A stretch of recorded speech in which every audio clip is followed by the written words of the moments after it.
Good morning ਬੱਚਿਓ।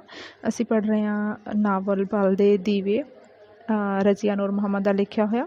ਕੱਲ੍ਹ ਅਸੀਂ ਪੜ੍ਹਿਆ ਕਿ ਸਲੀਮ ਜਦੋਂ ਆਪਣੇ ਕਮਰੇ ਦੇ ਵਿੱਚ ਬੈਠਾ ਹੁੰਦਾ ਤਾਂ ਉਹਨੂੰ ਬਾਹਰੋਂ ਆਵਾਜ਼ਾਂ ਆਉਣੀਆਂ ਸ਼ੁਰੂ ਹੋ ਜਾਂਦੀਆਂ, ਜਿਹਦੇ ਵਿੱਚ ਉਹਨੂੰ ਬੱਚਿਆਂ ਅਤੇ ਜਨਾਨੀਆਂ ਦਾ ਚੀਕ ਚਿਹਾੜਾ ਸੁਣਾਈ ਦਿੰਦਾ ਅਤੇ ਉਹ ਡਰ ਕੇ ਆਪਣਾ ਸਟੈਥੋਸਕੋਪ ਚੱਕ ਕੇ ਜ਼ਰੀਨਾ ਦੇ ਕਮਰੇ ਵੱਲ ਭੱਜ ਲੈਂਦਾ।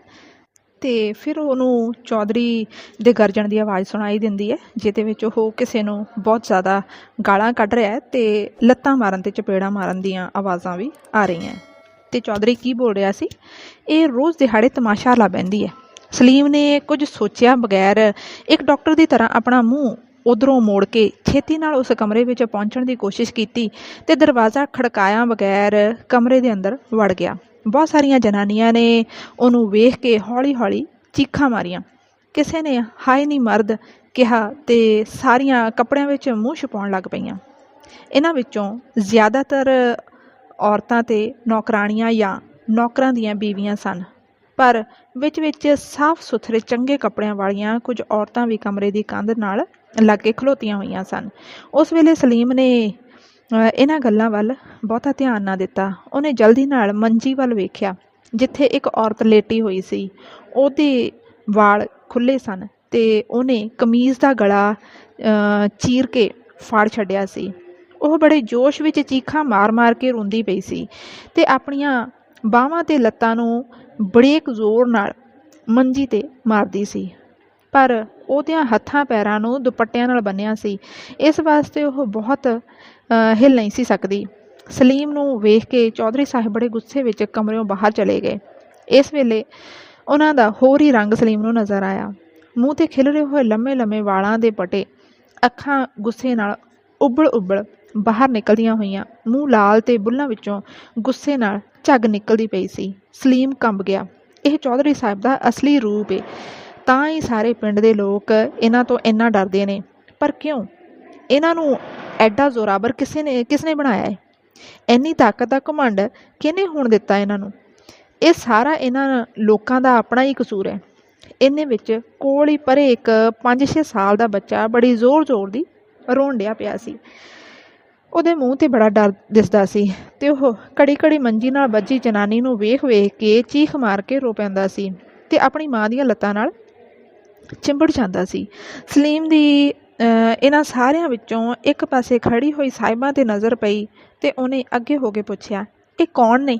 ਇਹਨਾਂ ਨੂੰ ਇਸ ਤਰ੍ਹਾਂ ਦਾ ਦੌਰਾ ਕਦੋਂ ਪਿਆ ਹੈ? ਸਾਹਿਬਾਂ ਨੇ ਆਪਣੀ ਮਖਸੂਸ ਪੰਜਾਬੀ ਵਿੱਚ ਜਵਾਬ ਦਿੱਤਾ, ਡਾਕਟਰ ਜੀ, ਇਹ ਚੌਧਰੀ ਸਾਹਿਬ ਦੀ ਦੂਜੀ ਤੀਵੀਂ ਹੈ। ਇਹਦੀ ਸ਼ਾਦੀ ਤੋਂ 2-3 ਵਰ੍ਹਿਆਂ ਪਿੱਛੋਂ ਇੱਕ ਬੱਚਾ ਹੋਇਆ ਸੀ ਅਤੇ ਉਹ ਵੀ ਮਰਿਆ ਹੋਇਆ। ਉਹਦੇ ਜ਼ਹਿਰ ਨਾਲ ਇਹ ਬਹੁਤ ਦਿਨ ਬੇਹੋਸ਼ ਰਹੀ। ਜਦੋਂ ਇਹਨੂੰ ਹੋਸ਼ ਆਇਆ ਅਤੇ ਆਪਣੇ ਬੱਚੇ ਦੇ ਮਰਨ ਦੀ ਖਬਰ ਮਿਲੀ ਅਤੇ ਇਹਦਾ ਦਿਮਾਗ ਖਰਾਬ ਹੋ ਗਿਆ। ਹੁਣ ਕਿੰਨੇ ਸਾਲ ਹੋ ਗਏ ਨੇ ਇਹਨੂੰ ਇਵੇਂ ਹੀ ਕਦੇ ਕਦਾਈ ਦੌਰੇ ਪੈਂਦੇ ਨੇ। ਉਸ ਗੱਲ ਤੋਂ ਪਿੱਛੋਂ ਇਹਦਾ ਦਿਮਾਗ ਸਹੀ ਨਹੀਂ ਹੋਇਆ। ਸਲੀਮ ਨੇ ਪੁੱਛਿਆ, ਇਹਨਾਂ ਦਾ ਇਲਾਜ ਕਿਸੇ ਅੱਛੇ ਡਾਕਟਰ ਕੋਲੋਂ ਕਰਵਾਇਆ ਸੀ? ਸਾਹਿਬਾਂ ਨੇ ਇੱਕ ਠੰਡੀ ਆਂ ਭਰ ਕੇ ਕਿਹਾ, ਕਿਸਮਤ ਦੇ ਅੱਗੇ ਕੁਝ ਨਹੀਂ ਹੁੰਦਾ ਡਾਕਟਰ ਸਾਹਿਬ। ਸ਼ੁਰੂ ਵਿੱਚ ਚੌਧਰੀ ਸਾਹਿਬ ਨੇ ਬਹੁਤ ਹਕੀਮਾਂ ਦਾ ਇਲਾਜ ਕਰਵਾਇਆ, ਤਾਂ ਵੀ ਫਾਇਦਾ ਨਹੀਂ ਹੋਇਆ। ਵੱਲ ਕਦਾਈ ਚੌਧਰੀ ਸਾਹਿਬ ਨੇ ਖਬਰ ਹੀ ਨਹੀਂ ਪੁੱਛੀ। ਇਹਨੂੰ ਨਿੱਕੇ ਮੁੰਡੇ ਕੁੜੀਆਂ ਨਾਲ ਬੜਾ ਪਿਆਰ ਏ। ਇਹ ਹਰ ਵੇਲੇ ਛੋਟੇ ਬੱਚਿਆਂ ਨੂੰ ਮਿਠਾਈਆਂ ਅਤੇ ਖਾਣ ਪੀਣ ਦੀਆਂ ਚੀਜ਼ਾਂ ਵੰਡਦੇ ਰਹਿੰਦੇ ਨੇ, ਪਰ ਬੱਚੇ ਇਹਨਾਂ ਦੇ ਕੋਲ ਇਕੱਲੇ ਜਾਣ ਤੋਂ ਡਰਦੇ ਨੇ। ਸਲੀਮ ਨੇ ਪੁੱਛਿਆ, ਕੁਝ ਤੁਹਾਨੂੰ ਪਤਾ ਜੀ ਅੱਜ ਕਿਹੜੀ ਗੱਲ ਤੋਂ ਇਹ ਦੌਰਾ ਪਿਆ ਸੀ? ਇੱਕ ਹੋਰ ਜਨਾਨੀ ਜਿਹੜੀ ਬੱਚੇ ਦੇ ਕੋਲ ਖਲੋਤੀ ਸੀ ਸਲੀਮ ਵੱਲ ਵੇਖ ਕੇ ਗੁੱਸੇ ਨਾਲ ਬੋਲੀ, ਇਹਨੇ ਤਾਂ ਮਾਵਾਂ ਦੀ ਨੀਂਦ ਹਰਾਮ ਕਰ ਛੱਡੀ ਏ। ਸਾਨੂੰ ਰਾਤ ਦਿਨੇ ਇੱਕੋ ਹੀ ਸਹਿਮ ਪਿਆ ਰਹਿੰਦਾ ਹੈ। ਜੇ ਕਿਸੇ ਵੇਲੇ ਇਹ ਆਪਣੇ ਪਾਗਲਪੁਣ ਵਿੱਚ ਸਾਡੇ ਬੱਚਿਆਂ ਵਿੱਚੋਂ ਕਿਸੇ ਇੱਕ ਦਾ ਗਲ ਘੁੱਟ ਦੇਵੇ। ਇਹੋ ਜਿਹੇ ਪਾਗਲਾਂ ਨੂੰ ਤਾਂ ਲੋਕੀ ਪਾਗਲਖਾਨੇ ਵਿੱਚ ਛੱਡਦੇ ਨੇ। ਸਾਹਿਬਾਂ ਨੇ ਸਲੀਮ ਨੂੰ ਦੱਸਿਆ, ਸਾਹਿਬ ਜੀ, ਇਹ ਮੁੰਡਾ ਇਸ ਤੀਵੀਂ ਦਾ ਪੁੱਤਰ ਏ ਅਤੇ ਇਸੇ ਨਾਲ ਇਸ ਚੌਧਰਾਣੀ ਨੂੰ ਬਹੁਤ ਪਿਆਰ ਏ। ਅੱਜ ਹੁਣੇ ਥੋੜ੍ਹਾ ਚਿਰ ਪਹਿਲੋਂ ਇਹ ਮਠਿਆਈਆਂ ਵੰਡਦੀ ਸੀ। ਇਹਨਾਂ ਇਸ ਮੁੰਡੇ ਨੂੰ ਅੱਗੇ ਵੱਧ ਕੇ ਫੜ ਲਿਆ ਅਤੇ ਆਪਣੇ ਸੀਨੇ ਨਾਲ ਲਾ ਕੇ ਜੱਫੀ ਮਾਰ ਲਈ। ਰੱਬ ਜਾਣੇ ਇਹਨਾਂ ਦੀ ਨੀਅਤ ਕੀ ਸੀ। ਮੇਰਾ ਤਾਂ ਦਿਲ ਆਖਦਾ ਏ ਇਹਨਾਂ ਨੇ ਬੱਚੇ ਨੂੰ ਪਿਆਰ ਕਰਨ ਵਾਸਤੇ ਜੱਫੀ ਮਾਰੀ ਸੀ, ਪਰ ਮੁੰਡੇ ਦੀ ਮਾਂ ਨੇ ਸ਼ੋਰ ਮਚਾ ਦਿੱਤਾ, ਹਾਏ ਮੇਰਾ ਬੱਚਾ। ਇਹਨੇ ਸਮਝਿਆ ਜੇ ਉਹ ਉਹਦੇ ਪੁੱਤਰ ਦਾ ਸੰਗ ਘੁੱਟਣ ਲੱਗੇ ਸਨ। ਸਲੀਮ ਦੀ ਸਮਝ ਵਿੱਚ ਸਾਰੀ ਗੱਲ ਆ ਗਈ। ਉਹਨੇ ਬੜੇ ਹੁਸ਼ਿਆਰੀ ਨਾਲ ਸਾਰੀਆਂ ਜਨਾਨੀਆਂ ਤੇ ਬੱਚਿਆਂ ਨੂੰ ਕਮਰੇ ਤੋਂ ਬਾਹਰ ਜਾਣ ਵਾਸਤੇ ਕਿਹਾ ਤੇ ਆਪ ਜਾ ਕੇ ਆਪਣੇ ਕਮਰੇ ਵਿੱਚੋਂ ਨੀਂਦਰ ਲਿਆਉਣ ਵਾਲਾ ਟੀਕਾ ਤੇ ਸਿਰਿੰਜ ਵਗੈਰਾ ਚੁੱਕ ਲਿਆਇਆ। ਉਹਨੂੰ ਪਤਾ ਸੀ ਜੇ ਮਰੀਜ਼ਾਂ ਨੂੰ ਹਿਸਟੀਰੀਆ ਦਾ ਦੌਰਾ ਹੋਇਆ ਹੈ। ਉਹਨੇ ਸਾਹਿਬਾਂ ਦੀ ਮਦਦ ਨਾਲ ਸ਼ੋਰ ਮਚਾਉਂਦੀ ਹੋਈ ਮਰੀਜ਼ਾਂ ਨੂੰ ਟੀਕਾ ਲਾਇਆ। ਥੋੜ੍ਹੇ ਚਿਰ ਪਿੱਛੋਂ ਮਰੀਜ਼ਾ ਚੁੱਪ ਕਰਕੇ ਸੌਂ ਗਈ। ਸਲੀਮ ਨੇ ਉਹਦੇ ਹੱਥ ਪੈਰ ਖੋਲ੍ਹ ਦਿੱਤੇ ਤੇ ਸਾਹਿਬਾਂ ਨੂੰ ਸਮਝਾਇਆ ਇਹ ਹੁਣ 3-4 ਘੰਟੇ ਸੁੱਤੇ ਰਹਿਣਗੇ, ਇਸ ਵਾਸਤੇ ਕੋਈ ਵੀ ਇਹਨਾਂ ਨੂੰ ਤੰਗ ਨਾ ਕਰੇ। ਜਦੋਂ ਸਲੀਮ ਵਾਪਸ ਆਪਣੇ ਕਮਰੇ ਵਿੱਚ ਪਹੁੰਚਿਆ, ਉੱਥੇ ਮੁੰਸ਼ੀ ਜੀ ਬੈਠੇ ਹੋਏ ਤੇ ਉਹਨਾਂ ਦੇ ਹੱਥਾਂ ਵਿੱਚ ਇੱਕ ਤਾਰ ਫੜਿਆ ਹੋਇਆ ਸੀ। ਉਹਨਾਂ ਨੇ ਸਲੀਮ ਨੂੰ ਤਾਰ ਫੜਾ ਕੇ ਕਿਹਾ, ਸਲੀਮ ਪੁੱਤਰ, ਲਾਹੌਰ ਦੇ ਹਸਪਤਾਲ ਵਿੱਚ ਮੇਰਾ ਇੱਕ ਵਾਕਫ ਡਾਕਟਰ ਕੰਮ ਕਰਦਾ ਹੈ। ਉਹਨੂੰ ਮੈਂ ਇੱਕ ਚੰਗੀ ਜਿਹੀ ਤੇ ਲਾਇਕ ਨਰਸ ਵਾਸਤੇ ਲਿਖਿਆ ਸੀ। ਉਹਦੇ ਜਵਾਬ ਵਿੱਚ ਇਹ ਤਾਰ ਆਇਆ ਹੈ। ਇਨਸ਼ਾਅੱਲਾ 2-3 ਦਿਨਾਂ ਵਿੱਚ ਨਰਸ ਦਾ ਇੰਤਜ਼ਾਮ ਹੋ ਜਾਏਗਾ। ਤੁਸੀਂ ਵੇਖ ਲਓ ਤਾਰ ਵਿੱਚ ਕੀ ਲਿਖਿਆ ਹੈ। ਹੁਣ ਮੁੰਸ਼ੀ ਜੀ ਸਲੀਮ ਨੂੰ ਡਾਕਟਰ ਸਾਹਿਬ ਦੀ ਜਗ੍ਹਾ ਸਲੀਮ ਪੁੱਤਰ ਕਹਿੰਦੇ ਸਨ। ਸਲੀਮ ਨੇ ਤਾਰ ਪੜ੍ਹਿਆ ਤੇ ਉਹਦੇ ਵਿੱਚ ਲਿਖਿਆ ਹੋਇਆ ਸੀ, sending a good nurse immediately. ਤਾਰ ਦੇ ਉੱਪਰ ਲਾਹੌਰ ਦੇ ਇੱਕ ਹਸਪਤਾਲ ਦਾ ਪਤਾ ਲਿਖਿਆ ਹੋਇਆ ਸੀ। ਇਹ ਪੜ੍ਹ ਕੇ ਸਲੀਮ ਨੂੰ ਬੜੀ ਤਸੱਲੀ ਹੋਈ ਸੀ। ਜ਼ਰੀਨਾ ਵੱਲੋਂ ਉਸਨੂੰ ਕੁਝ ਪਰੇਸ਼ਾਨੀ ਘਟ ਗਈ, ਪਰ ਇਸ ਵੇਲੇ ਉਹਦੇ ਦਿਮਾਗ ਵਿੱਚ ਜਿਸ ਮਰੀਜ਼ਾਂ ਨੂੰ ਉਹ ਹੁਣੇ ਵੇਖ ਕੇ ਆਇਆ ਸੀ, ਉਹਦਾ ਖਿਆਲ ਘੜੀ-ਘੜੀ ਆਉਂਦਾ ਪਿਆ ਸੀ। ਨਾਲ ਹੀ ਚੌਧਰੀ ਸਾਹਿਬ ਦਾ ਗੁੱਸੇ ਨਾਲ ਮਾਰਨ ਤੇ ਗਾਲਾਂ ਕੱਢਣ ਦਾ। ਮੁੰਸ਼ੀ ਜੀ ਨੂੰ ਇਹ ਸਾਰਾ ਵਾਕਿਆ ਸੁਣਾਇਆ ਤੇ ਪੁੱਛਿਆ, ਮੁੰਸ਼ੀ ਜੀ, ਇੱਕ ਤੇ ਉਹ ਔਰਤ ਚੌਧਰੀ ਸਾਹਿਬ ਦੀ ਦੂਜੀ ਬੀਵੀ ਹੈ ਤੇ ਬਾਕੀ ਇੰਨੀਆਂ ਸਾਰੀਆਂ ਜਨਾਨੀਆਂ ਕੌਣ ਸਨ? ਮੁੰਸ਼ੀ ਜੀ ਨੇ ਇੱਕ ਲੰਮੀ ਹਾਂ ਭਰੀ ਤੇ ਕਿੰਨੀ ਦੇਰ ਚੁੱਪ ਰਹਿ ਕੇ ਬੋਲੇ, ਸਲੀਮ ਪੁੱਤਰ, ਇਸ ਹਵੇਲੀ ਦੇ ਅੰਦਰ ਬੜੀ ਮਖਲੂਕ ਰਹਿੰਦੀ ਹੈ। ਚੌਧਰੀ ਦੀਆਂ 2 ਬੀਵੀਆਂ ਤੇ ਉਹਨਾਂ ਦੇ ਇਲਾਵਾ ਕਈ ਰਿਸ਼ਤੇਦਾਰਾਂ ਦੀਆਂ ਬੇਵਾ ਔਰਤਾਂ ਵੀ ਇਹਨਾਂ ਕਮਰਿਆਂ ਵਿੱਚ ਜ਼ਿੰਦਗੀ ਗੁਜ਼ਾਰ ਰਹੀਆਂ ਨੇ, ਜਿਨ੍ਹਾਂ ਨੂੰ ਹੋਰ ਸਹਾਰਾ ਨਹੀਂ। ਚੌਧਰੀ ਸਾਹਿਬ ਨੇ ਇਹਨਾਂ ਦਾ ਥੋੜ੍ਹਾ ਵਜ਼ੀਫਾ ਲਾ ਛੱਡਿਆ ਹੈ ਤੇ 2 ਵੇਲੇ ਦਾ ਖਾਣਾ ਉਹਨਾਂ ਨੂੰ ਜਿਹੜਾ ਲੰਗਰ ਪੱਕਦਾ ਹੈ ਉਹਦੇ ਵਿੱਚੋਂ ਮਿਲ ਜਾਂਦਾ ਹੈ। ਇਹਨਾਂ ਸਭ ਰਿਸ਼ਤੇਦਾਰਾਂ ਦੀਆਂ ਜ਼ਮੀਨਾਂ ਤੇ ਚੌਧਰੀ ਸਾਹਿਬ ਦਾ ਕਬਜ਼ਾ ਹੈ। ਸਲੀਮ ਨੂੰ ਇਹ ਜਵਾਬ ਸੁਣ ਕੇ ਹੈਰਾਨੀ ਵੀ ਹੋਈ ਤੇ ਉਹਨਾਂ ਬੇਵਾ ਔਰਤਾਂ ਤੇ ਬੱਚਿਆਂ ਦੇ ਨਾਲ ਹਮਦਰਦੀ ਵੀ, ਪਰ ਹਾਲੀ ਉਹਦੇ ਦਿਮਾਗ ਵਿੱਚ ਬਹੁਤ ਸਾਰੇ ਸਵਾਲ ਜਿਨ੍ਹਾਂ ਦਾ ਜਵਾਬ ਉਹ ਪੁੱਛਣਾ ਚਾਹੁੰਦਾ ਸੀ। ਉਹਨੇ ਮੁੰਸ਼ੀ ਜੀ ਨੂੰ ਪੁੱਛਿਆ, ਮੁੰਸ਼ੀ ਜੀ, ਮੈਂ ਇੱਕ ਗੱਲ ਹੋਰ ਪੁੱਛਾਂਗਾ। ਚੌਧਰੀ ਸਾਹਿਬ ਦੀ ਦੂਸਰੀ ਬੇਗਮ ਦਾ ਦਿਮਾਗ ਜਦੋਂ ਖਰਾਬ ਹੋ ਗਿਆ ਸੀ ਤੇ ਉਹਨਾਂ ਦਾ ਕਿਸੇ ਅੱਛੇ ਡਾਕਟਰ ਕੋਲੋਂ ਇਲਾਜ ਕਿਉਂ ਨਾ ਕਰਵਾਇਆ ਗਿਆ? ਮੁੰਸ਼ੀ ਜੀ ਨੇ ਜਵਾਬ ਦਿੱਤਾ, ਇਸ ਖਾਨਦਾਨ ਦੇ ਵਿੱਚ ਬੜੇ ਪਰਦੇ ਦੀ ਰਸਮ ਮੁੱਦਤਾਂ ਤੋਂ ਚੱਲੀ ਆਉਂਦੀ ਹੈ। ਇਸੇ ਵਾਸਤੇ ਇਹਨਾਂ ਨੂੰ ਕਿਸੇ ਵੱਡੇ ਸ਼ਹਿਰ ਜਾ ਕੇ ਵਿਖਾਉਣਾ ਤੇ ਇਲਾਜ ਕਰਵਾਉਣਾ ਬੜਾ ਮੁਸ਼ਕਿਲ ਸੀ। ਚੌਧਰੀ ਸਾਹਿਬ ਇਹਨਾਂ ਬੰਦਿਆਂ ਤੇ ਬੱਚਿਆਂ ਦਾ ਇਸ ਤੋਂ ਵੱਧ ਕੀ ਖਿਆਲ ਰੱਖ ਸਕਦੇ ਨੇ? ਵੱਡੇ ਚੌਧਰੀਆਂ ਦੇ ਘਰਾਂ ਵਿੱਚ ਇੰਝ ਹੀ ਹੁੰਦਾ ਹੈ। ਉਹਨਾਂ ਦੀਆਂ ਸਵਾਣੀਆਂ ਹੋਰ ਕਰ ਵੀ ਕੀ ਸਕਦੀਆਂ ਨੇ? ਸਲੀਮ ਪੁੱਤਰ, ਜਿਹੜੇ ਦਿਲਾਂ ਵਿੱਚ ਨਾਸੂਰ ਪੈ ਜਾਣ, ਉਹਨਾਂ ਦਾ ਇਲਾਜ ਵੱਡੇ ਡਾਕਟਰ ਨਹੀਂ ਕਰ ਸਕਦੇ। ਚੌਧਰਾਣੀ ਜੀ ਨੂੰ ਬਹੁਤਾ ਸਦਮਾ ਤਾਂ ਹੋਇਆ ਸੀ ਜਦੋਂ ਦਾਈ ਨੇ ਚੌਧਰੀ ਸਾਹਿਬ ਨੂੰ ਦੱਸਿਆ ਜੇ ਪਹਿਲੇ ਬੱਚੇ ਦੀ ਪੈਦਾਇਸ਼ ਦੇ ਵੇਲੇ ਅੰਦਰ ਬੱਚੇ ਦੇ ਮਰ ਜਾਣ ਨਾਲ ਜ਼ਹਿਰ ਫੈਲ ਗਿਆ ਸੀ ਤੇ ਉਸ ਦਾਈ ਨੇ ਜਿਸ ਇਲਾਜ ਕੀਤਾ ਸੀ ਦੱਸਿਆ ਸੀ ਕਿ ਹੁਣ ਹੋਰ ਕੋਈ ਬੱਚਾ ਨਹੀਂ ਪੈਦਾ ਹੋ ਸਕਦਾ। ਇਹ ਖਬਰ ਸੁਣ ਕੇ ਕਿੰਨੀ ਦੇਰ ਤੱਕ ਸਲੀਮ ਤੇ ਮੁੰਸ਼ੀ ਜੀ ਖਾਮੋਸ਼ ਬੈਠੇ ਰਹੇ। ਦੋਵੇਂ ਆਪਣੀਆਂ ਸੋਚਾਂ ਦੇ ਵਿੱਚ ਪਏ ਹੋਏ ਸਨ। ਕੁਝ ਚਿਰ ਪਿੱਛੋਂ ਮੁੰਸ਼ੀ ਜੀ ਫੇਰ ਬੋਲੇ, ਮੈਂ ਕਿੰਨੀ ਵਾਰੀ ਸੋਚਿਆ ਕਿੰਨਾ ਚੰਗਾ ਹੁੰਦਾ ਜੇ ਦੂਜੀ ਚੌਧਰਾਣੀ ਜੀ ਉਸ ਵੇਲੇ ਆਪ ਵੀ ਮਰ ਜਾਂਦੇ ਤੇ ਇਹਨਾਂ ਮਾਯੂਸੀਆਂ ਤੇ ਬਿਮਾਰੀਆਂ ਵਿੱਚ ਤੜਫਣ ਦਾ ਸਾਰੀ ਹਯਾਤੀ ਦੁੱਖ ਨਾ ਸਹਿੰਦੇ। ਸਲੀਮ ਨੇ ਕਿਹਾ, ਮੁੰਸ਼ੀ ਜੀ, ਸੋਚਣ ਵਾਲੀ ਤੇ ਗੱਲ ਇਹ ਵੇ, ਚੌਧਰੀ ਸਾਹਿਬ ਬਹੁਤੇ ਹੀ ਨਾਰਾਜ਼ ਹੁੰਦੇ ਹੋਣਗੇ ਜੇ ਪੁੱਤਰ ਨਾ ਹੋਣ ਨਾਲ ਬੀਵੀਆਂ ਦੇ ਦਿਲਾਂ ਵਿੱਚ ਐਡਾ ਖੌਫ ਜਾਂ ਸਦਮਾ ਬਹਿ ਜਾਂਦਾ ਹੈ। ਇਹਦੇ ਵਿੱਚ ਉਹਨਾਂ ਦਾ ਕੀ ਕਸੂਰ ਹੈ? ਔਲਾਦ ਦੇਣਾ ਤੇ ਅੱਲਾਹ ਤਾਲਾ ਦੇ ਹੱਥ ਦੇ ਵਿੱਚ ਹੈ। ਉਹ ਚਾਹੇ ਤੇ ਪੁੱਤਰ ਦੇਵੇ ਤੇ ਚਾਹੇ ਤਾਂ ਧੀ ਦੇ ਦੇਵੇ ਜਾਂ ਕੁਝ ਵੀ ਨਾ ਦੇਵੇ। ਉਹਦੀ ਰਜ਼ਾ ਦੇ ਸਾਹਮਣੇ ਨਾਰਾਜ਼ਗੀ ਕਿਸ ਗੱਲ ਦੀ? ਮੁੰਸ਼ੀ ਜੀ ਨੇ ਬੜੀ ਉਦਾਸੀ ਵਾਲਾ ਹਾਸਾ ਹੱਸ ਕੇ ਕਿਹਾ, ਪੁੱਤਰ ਸਲੀਮ, ਜੇ ਇਹ ਗੱਲ ਚੌਧਰੀ ਸਾਹਿਬ ਸਮਝ ਜਾਂਦੇ ਤੇ ਦੁੱਖ ਕਿਸ ਗੱਲ ਦਾ ਹੁੰਦਾ? ਨਾ ਤੇ ਉਹ ਤਾਇਨੇ ਦਿੰਦੇ ਤੇ ਨਾ ਹੀ ਕਿਸੇ ਨਾਲ ਸਖਤੀ ਦਾ ਸਲੂਕ ਕਰਦੇ। ਉਹਨਾਂ ਨੇ ਸ਼ਾਦੀਆਂ ਕੀਤੀਆਂ ਨੇ। ਇਹਦੀ ਵਜ੍ਹਾ ਇਹ ਹੋਈ ਹੈ ਜੇ ਕੋਈ ਜਾਇਦਾਦ ਦਾ ਵਾਰਸ ਹੋ ਜਾਵੇ। ਜੇ ਕਿਸੇ ਬੀਵੀ ਦੇ ਘਰ ਪੁੱਤਰ ਨਾ ਹੋਇਆ ਤੇ ਉਹ ਹੋਰ ਸ਼ਾਦੀ ਕਰ ਲੈਣਗੇ। ਇਹ ਕਹਿ ਕੇ ਮੁੰਸ਼ੀ ਜੀ ਨੇ ਆਪਣੀਆਂ ਗੱਲਾਂ ਦਾ ਰੁਖ ਮੋੜ ਦਿੱਤਾ ਤੇ ਕਹਿਣ ਲੱਗੇ, ਸਲੀਮ ਪੁੱਤਰ, ਚੌਧਰੀ ਸਾਹਿਬ ਨੇ ਕਿਹਾ ਸੀ ਜੇ ਅਗਲੇ ਹਫ਼ਤੇ ਸਾਡੇ ਪੰਚਾਂ ਦੀ ਮੀਟਿੰਗ ਕਰੀਏ ਤੇ ਸਲੀਮ ਸਾਹਿਬ ਨੂੰ ਕਹਿਣਾ ਉਹ ਜ਼ਰੂਰ ਆ ਕੇ ਸ਼ਾਮਲ ਹੋਣ। ਜੇ ਉਹਨਾਂ ਨੂੰ ਪਤਾ ਲੱਗੇ ਪਿੰਡਾਂ ਦੀਆਂ ਪੰਚਾਇਤਾਂ ਕਿਸ ਤਰ੍ਹਾਂ ਦੀਆਂ ਹੁੰਦੀਆਂ ਨੇ। ਨਾਲੇ ਥੋੜ੍ਹੇ ਦਿਨਾਂ ਤੱਕ ਚੌਧਰੀ ਸਾਹਿਬ ਸ਼ਿਕਾਰ ਖੇਡਣ ਜਾਣਗੇ। ਉਹਨਾਂ ਤੁਹਾਨੂੰ ਨਾਲ ਜਾਣ ਵਾਸਤੇ ਦਾਵਤ ਦਿੱਤੀ ਹੈ। ਸਲੀਮ ਸਮਝ ਗਿਆ ਜੇ ਮੁੰਸ਼ੀ ਜੀ ਹੋਰ ਕੋਈ ਗੱਲ ਚੌਧਰੀ ਸਾਹਿਬ ਦੇ ਬਾਰੇ ਵਿੱਚ ਨਹੀਂ ਦੱਸਣਾ ਚਾਹੁੰਦੇ। ਇਸ ਵਾਸਤੇ ਉਹਨੇ ਹੋਰ ਕੋਈ ਸਵਾਲ ਨਾ ਪੁੱਛਿਆ ਤੇ ਪੰਚਾਇਤ 'ਤੇ ਜਾਣ ਦਾ ਵਾਅਦਾ ਕਰ ਲਿਆ। ਥੋੜ੍ਹੇ ਚਿਰ ਪਿੱਛੋਂ ਇੱਧਰ ਉੱਧਰ ਦੀਆਂ ਗੱਲਾਂ ਕਰਕੇ ਮੁੰਸ਼ੀ ਜੀ ਉੱਠ ਕੇ ਆਪਣੇ ਕਮਰੇ ਵੱਲ ਚਲੇ ਗਏ। ਸਲੀਮ ਆਪਣੇ ਕਮਰੇ ਵਿੱਚ ਬਾਰੀ ਦੇ ਸਾਹਮਣੇ ਖਲੋਤਾ ਸੀ। ਅਸਮਾਨ 'ਤੇ ਹਲਕੀ ਹਲਕੀ ਹਨੇਰੀ ਚੜ੍ਹੀ ਹੋਈ ਸੀ। ਬਾਹਰ ਦਰੱਖਤਾਂ ਦੇ ਝੁਕੇ ਹੋਏ ਪੱਤੇ ਝੜ ਝੜ ਕੇ ਖੇਤਾਂ ਦੇ ਵਿੱਚ ਬੇਸਹਾਰਾ ਤੇ ਅਵਾਰਾ ਇੱਧਰ ਉੱਧਰ ਉੱਡਦੇ ਪਏ ਸਨ। ਸਾਰੀ ਫਿਜ਼ਾ ਦੇ ਵਿੱਚ ਉਦਾਸੀ ਫੈਲੀ ਹੋਈ ਸੀ। ਸਲੀਮ ਨੇ ਆਪਣੀ ਤਬੀਅਤ ਵਿੱਚ ਵੀ ਬੜੀ ਉਦਾਸੀ ਤੇ ਸੁਸਤੀ ਮਹਿਸੂਸ ਕੀਤੀ। ਉਹਨੇ ਇਮਾਮ ਬਖਸ਼ ਨੂੰ ਗਰਮ ਪਾਣੀ ਲਿਆਉਣ ਵਾਸਤੇ ਕਿਹਾ। ਉਹਨੇ ਸੋਚਿਆ ਨਹਾ ਕੇ ਤਬੀਅਤ ਠੀਕ ਹੋ ਜਾਏਗੀ। ਉਹਦੇ ਦਿਲ ਵਿੱਚ ਹਿਸਾਬ ਲਾਇਆ। ਇਹ ਦਸੰਬਰ ਦੇ ਮਹੀਨੇ ਦੇ ਆਖਰੀ ਦਿਨ ਸਨ ਤੇ ਉਹਨੂੰ ਇੱਥੇ ਆਏ ਹੋਏ ਨੂੰ ਪੂਰੇ 2 ਮਹੀਨੇ ਗੁਜ਼ਰ ਗਏ ਸਨ। ਸਰਦੀ ਕਾਫੀ ਆ ਗਈ ਸੀ। ਸਲੀਮ ਨੂੰ ਇੰਨੀ ਠੰਡ ਨਹੀਂ ਲੱਗਦੀ ਸੀ ਜੇ ਉਹ ਇੰਨੇ ਸਾਲ ਅਮਰੀਕਾ ਰਹਿ ਕੇ ਆਇਆ ਸੀ। ਪਿੰਡ ਦੇ ਲੋਕਾਂ ਨੇ ਖੱਦਰ ਦੀਆਂ ਚਾਦਰਾਂ ਤੇ ਲੋਈਆਂ ਲਈਆਂ ਹੋਈਆਂ ਸਨ ਤੇ ਮੁੰਡੇ ਕੁੜੀਆਂ ਸਵੈਟਰ ਪਾ ਕੇ ਬਾਹਰ ਜਾਂਦੇ ਸਨ।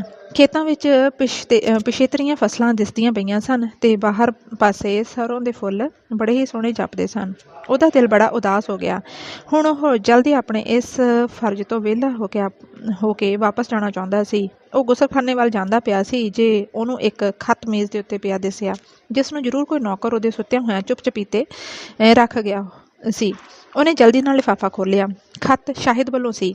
ਉਹ ਆਪਣੇ ਪਲੰਗ 'ਤੇ ਬਹਿ ਕੇ ਪੜ੍ਹਨ ਲੱਗ ਪਿਆ। कराची, डियर सलीम, अस्सलाम वालेकुम। तुम्हारे दोनों खत मिले, जिन्हें पढ़कर तुम्हारी दिमागी हालत का अंदाज़ा हुआ। क्या खूब। एक मगरबी तहजीब का दिलदार अमेरिका और लंदन की रंगीन फ़िज़ाओं में ऐश उड़ाने के बाद पाकिस्तान के एक दूर गांव में जाकर फंस गया है। कुदरत की कितनी सितम ज़रीफ़ी है। मगर दोस्त, मुझे तुम्हारी किस्मत पर रश्क आ रहा है। तुम्हें ऐसा नादर मौका मुयस्सर हुआ है जिसकी मुझे बरसों से तलाश है। तुम एक गांव में रहकर वहाँ के गरीब और अनपढ़ लोगों की खिदमत कर सकते हो। नहीं तो वे लोग हैं जेड़े के मेहनत और मुशक्क़त करके हमें तालीम दिलवाई है, हमारे लिए हर किस्म के खाने, आराम और आजाइश के सामान मुहैया किए हैं, मगर जे ना होवे दो दुनिया में अमीर लोग भी ना होते। बहुत खूब। तुम्हारे खत से ये पढ़कर बड़ी खुशी हुई कि तुम्हारी मरीज़ा बेहद हुसीन और नाजुक सी लड़की है।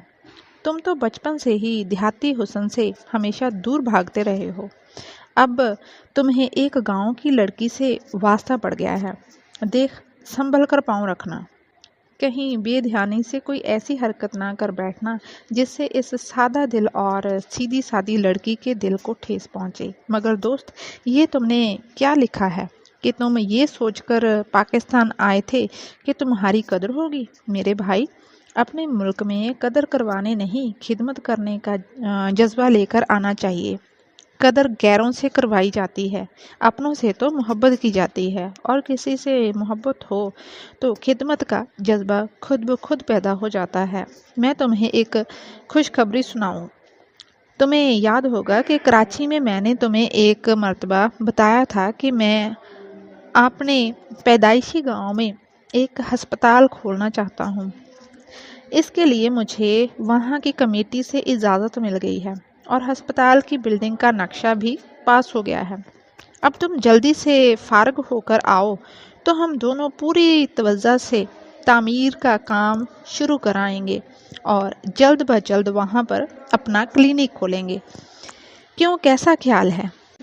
तुम्हें मेरे साथ शिरकत मंजूर है कि अभी तक अमेरिका वापस जाने का ख्वाब देख रहे हो? मुझे अपने देश के मुतल्लिक ज़रूर इतला देते रहना। मुझे तुम्हारे इस देश में बड़ी दिलचस्पी है। देखें क्या होता है। इस गांव में खुशी के शामियाने लगेंगे या गम की काली घटाएं छा जाएंगी। माफ़ करना, मुझे इस वक्त ड्यूटी पर जाना है, इसलिए बाकी बातें फिर। खुदा हाफिज़, तुम्हारा दोस्त शाहिद। ਸਲੀਮ ਨੇ 2 ਵਾਰੀ ਖੱਤ ਪੜ੍ਹਿਆ ਤੇ ਬੜੀਆਂ ਡੂੰਘੀਆਂ ਸੋਚਾਂ ਵਿੱਚ ਪੈ ਗਿਆ।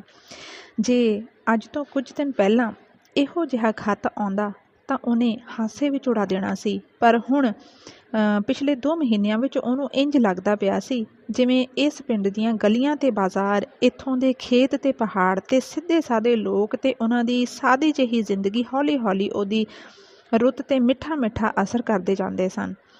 ਹਾਲੇ ਤੱਕ ਸਲੀਮ ਇਹ ਨਹੀਂ ਸਮਝ ਸਕਿਆ ਸੀ ਤੇ ਉਹਦਾ ਅਸਰ ਵੀ ਕੀ ਸੀ। ਹੁਣ ਵੀ ਕਿਸੇ ਕਿਸੇ ਵੇਲੇ ਉਹਦਾ ਜੀਅ ਬੜਾ ਬੇਜ਼ਾਰ ਹੁੰਦਾ ਸੀ ਅਤੇ ਉਸ ਵੇਲੇ ਉਸਦਾ ਦਿਲ ਕਰਦਾ ਸੀ ਸਾਰੀਆਂ ਪਾਬੰਦੀਆਂ ਤੋੜ ਕੇ ਅਤੇ ਜ਼ਿੰਮੇਵਾਰੀਆਂ ਤੋਂ ਮੂੰਹ ਮੋੜ ਕੇ ਫਿਰ ਆਪਣੀ ਦੁਨੀਆ ਵਿੱਚ ਵਾਪਸ ਚਲਾ ਜਾਵੇ। ਉਹਨੂੰ ਅਮਰੀਕਾ ਦੇ ਹਸਪਤਾਲ ਦੀ ਜ਼ਿੰਦਗੀ ਦਾ ਖਿਆਲ ਆਇਆ। ਡਿਊਟੀ ਦੇ ਵੇਲੇ ਨਵੀਂ ਕਿਸਮ ਦੇ ਔਜ਼ਾਰਾਂ ਨਾਲ ਸਾਫ਼ ਸੁਥਰੇ ਸ਼ਾਨਦਾਰ ਹਸਪਤਾਲ ਵਿੱਚ ਮਜ਼ਦੂਰ ਡਾਕਟਰਾਂ ਦੇ ਨਾਲ ਕੰਮ ਕਰਦਾ। ਸ਼ਾਮ ਵੇਲੇ ਨਰਸ ਮੇਰੀ ਦੇ ਨਾਲ ਕਲੱਬ ਜਾਂ ਸਿਨੇਮਾ ਜਾਣਾ, ਕਿਸੇ ਰਕਸ ਹਾਲ ਵਿੱਚ ਜਾ ਕੇ ਰਾਤ ਦਾ ਡਿਨਰ ਖਾਣਾ ਅਤੇ ਪਿੱਛੋਂ ਬੜੀ ਦੇਰ ਤੱਕ ਰਕਸ ਕਰਨਾ। ਉੱਥੇ ਕਈ ਕੁੜੀਆਂ ਅਤੇ ਨਰਸਾਂ ਨੇ ਡਾਕਟਰ ਸਲੀਮ ਨੂੰ ਆਪਣੇ ਵਕਤ ਪਿਆਰ ਕੀਤਾ ਸੀ, ਪਰ ਜਦੋਂ ਤੋਂ ਉਹ ਮੇਰੀ ਨੂੰ ਮਿਲਿਆ ਸੀ ਉਹ ਬਿਲਕੁਲ ਹੀ ਬਦਲ ਗਿਆ ਸੀ। ਉਹ ਦੋਵੇਂ ਡਿਊਟੀ ਦੇਣ ਦੇ ਪਿੱਛੋਂ ਇਕੱਠੇ ਹੀ ਆਉਂਦੇ ਜਾਂਦੇ ਸਨ। ਸਲੀਮ ਨੇ ਠੰਡੀ ਸਾਹ ਭਰੀ। ਉਹਦੀਆਂ ਅੱਖਾਂ ਦੇ ਸਾਹਮਣੇ ਨਰਸ ਮੇਰੀ ਦਾ ਨਕਸ਼ਾ ਆ ਗਿਆ। ਨੀਲੀਆਂ ਅੱਖਾਂ, ਚਿੱਟਾ ਸਫੈਦ ਰੰਗ, ਸੁਨਹਿਰੀ ਵਾਲ, ਬੜੇ ਸੋਹਣੇ ਲਾਲ ਹੋਂਠ, ਭਰਿਆ ਜਿਸਮ ਅਤੇ ਹਰ ਵੇਲੇ ਹੱਸਦੀਆਂ ਹੋਈਆਂ ਅੱਖਾਂ। ਡਿਊਟੀ ਦੇ ਵੇਲੇ ਉਹ ਦੂਜੀਆਂ ਨਰਸਾਂ ਵਾਂਗ ਹੁਸ਼ਿਆਰੀ ਨਾਲ ਕੰਮ ਕਰਦੀ ਸੀ, ਪਰ ਉਹ ਸ਼ਾਮ ਨੂੰ ਪਛਾਣੀ ਨਹੀਂ ਜਾਂਦੀ ਸੀ। ਸਲੀਮ ਦਾ ਪੱਕਾ ਇਰਾਦਾ ਹੋ ਗਿਆ ਸੀ, ਉਹ ਨਰਸ ਮੇਰੀ ਨਾਲ ਵਿਆਹ ਕਰ ਲਵੇਗਾ। ਪਰ ਮੇਰੀ ਨੇ ਉਹਨੂੰ ਕਿਹਾ ਸੀ ਉਹਦਾ ਛੋਟਾ ਭਰਾ ਹਾਲੀ ਸਕੂਲ ਵਿੱਚ ਪੜ੍ਹਦਾ ਹੈ ਅਤੇ ਉਹ 2 ਸਾਲ ਹੋਰ ਉਹਦੀ ਮਦਦ ਕਰਨਾ ਚਾਹੁੰਦੀ ਹੈ। ਉਹਨੇ ਸਲੀਮ ਨੂੰ ਪੱਕੇ ਯਕੀਨ ਨਾਲ ਆਖਿਆ ਸੀ ਉਹ ਜਦੋਂ ਵੀ ਸ਼ਾਦੀ ਕਰੇਗੀ ਤਾਂ ਸਲੀਮ ਨਾਲ ਹੀ ਕਰੇਗੀ। ਫਿਰ ਇੱਕ ਦਿਨ ਸਲੀਮ ਨੇ ਉਹਨੂੰ ਡਾਕਟਰ ਸਮਿਥ ਨਾਲ ਵੇਖ ਲਿਆ। ਉਹ ਦੋਵੇਂ ਇੱਕ ਦੂਜੇ ਦੀ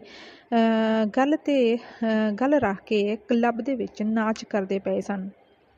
ਡਾਕਟਰ ਸਮਿਥ ਨੇ ਮੇਰੀ ਨੂੰ ਘੁੱਟ ਕੇ ਜੱਫੀ ਮਾਰੀ ਹੋਈ ਸੀ ਅਤੇ ਆਪਣੇ ਨਾਲ ਲਾਇਆ ਹੋਇਆ ਸੀ। ਸਲੀਮ ਨੇ ਡਾਕਟਰ ਸਮਿਥ ਨੂੰ ਮੇਰੀ ਦੀ ਗਰਦਨ 'ਤੇ ਹੋਂਠ ਰੱਖਿਆ ਹੋਇਆ ਵੇਖਿਆ।